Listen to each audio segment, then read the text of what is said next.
அஸ்ஸலாமு அலைக்கும் friends, welcome to my kitchen. இன்றைக்கி க்ரீமி பொட்டேட்டோ கறி எப்படி செய்கிறதுன்னு பார்ப்போம். நான் 400 கிராம் உருளைக்கிழங்கு எடுத்து நல்லா வேக வச்சு தோல் உரித்து சின்ன சின்னதாக கட் பண்ணி எடுத்து வச்சுட்டேன். இது வந்து சப்பாத்திக்கு, நான்கு, ரோட்டிக்கு எல்லாத்துக்குமே நல்லாயிருக்கும். ஒரு அரை மூடி நீங்கள் போடுற உருளைக்கிழங்கை பொறுத்து நீங்கள் தேங்காய் போட்டுக்கோங்க.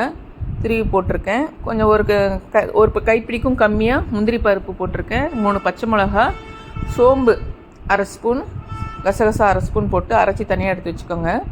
ஒரு பேன் எடுத்துகிட்டு எண்ணெய் ஊற்றிட்டு அரை டீஸ்பூன் அளவுக்கு சீரகம் போட்டு நான் பொரிஞ்சதும் மீடியம் சைஸ் வெங்காயம் 2 அதை கட் பண்ணி போட்டுட்டு பச்சை மிளகா ஒரு 2 போட்டிருக்கேன். அதையும் போட்டு உப்பையும் போட்டு நல்லா வதக்கிடுங்க. உப்பு போட்டால் கொஞ்சம் சீக்கிரமாக வந்துடும், அதனால் உப்பு போட்டு வேக வைங்க. ஸோ நம்ம கட் பண்ணி வச்சுருக்க உருளைக்கிழங்கையும் அதில் போட்டுட்டு நல்லா மிக்ஸ் பண்ணி விடுங்க. மிக்ஸ் பண்ணி விட்டுட்டு நீங்கள் தண்ணியும் ஊற்றலாம். நான் வீட்டில் கொஞ்சம் பால் இருந்ததுன்னு சொல்லிட்டு பால் ஊற்ற கொஞ்சம் க்ரீமியாக இருக்கும் பார்க்க, அதனால் பால் ஊற்றிட்டு நான் மிக்ஸ் பண்ணியிருக்கேன். தண்ணி ஊற்றி செய்கிறவங்க ரொம்ப திக்காக இந்த மாதிரி க்ரீமியாக வேணாம்னு நினைக்கிறவங்க தண்ணி ஊற்றியும் பண்ணலாம். நம்ம அரைச்சி வச்சுருக்கோம் இல்லைங்களா, அதையும் எடுத்து போட்டு நல்லா மிக்ஸ் பண்ணி விடுங்க. இப்போ இந்த தேங்காய் பச்சை மிளகா குக் ஆகிற டைம் தான். ஸோ மிக்ஸி ஜாரில் தண்ணியை கலக்கி அதையும் ஊற்றி குக் பண்ணிவிட்டு நல்லா ஓரளவுக்கு தெரியும்.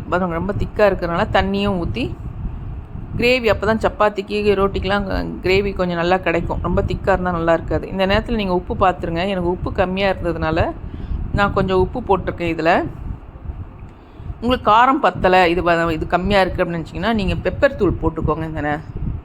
வேறு எதுவும் போட்டுருவேன். இப்போ நான் கஸ்தூரி மேத்தி போட்டிருக்கேன். எனக்கு காரம் போதுன்றதுனால நான் பெப்பர் போடலை. வேணுன்றவங்க போட்டுங்க. கஸ்தூரி மேத்தி போட்டு நல்லா பாருங்கள், நல்லா திக்காகிடுச்சு ரோட்டிக்கு ஏற்ற மாதிரி. ரொம்ப ஈஸியான டிஷ் இது, செஞ்சு பாருங்கள் ஃப்ரெண்ட்ஸ். தேங்க்யூ.